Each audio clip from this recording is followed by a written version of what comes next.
मंडळी, उद्या कोजागिरी पौर्णिमा आहे. या कोजागिरी पौर्णिमेच्या दिवशी आपण सगळेजण दूध पित असतो. दूध पिल्यावर काय फायदा होतो हे आपल्या सगळ्यांना माहीत आहे. परंतु मंडळी, दूध पित असताना आपण एक चूक करतो. ती चूक आपल्याला करायची नाही. आणि जर ती चूक तुम्ही केली तर 100% तुमचं वाटोळं होणार, तुमचं नुकसान होणार आणि तुम्हाला काही फायदा होणार नाही, उलट तुमचं नुकसानच होणार. मग ती चूक कोणती हे मी या व्हिडिओच्या माध्यमातून सांगणार आहे. व्हिडिओ पूर्ण पहा आणि चॅनलला सबस्क्राईब करा.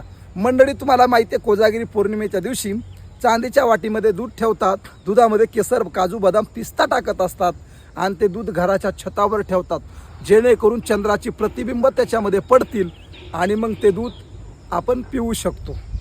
पण मंडळी, दूध पित असताना आपण एक चूक करतो. चंद्राचं प्रतिबिंब, चंद्राची किरणं पडली की आपण लगेच दूध पितो. पण तशा पद्धतीने आपण दूध प्यायचं नाही.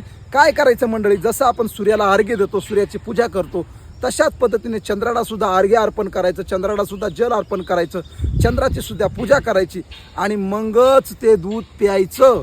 चंद्राची पूजा जर आपण नाही केली आणि जर दूध पिलं तर मंडळी अनेक प्रकारचे धोके, अनेक प्रकारचे संकट आपल्या घरावर येऊ शकतात. म्हणून ही खबरदारी नक्की बाळगा. रामकृष्ण हरी.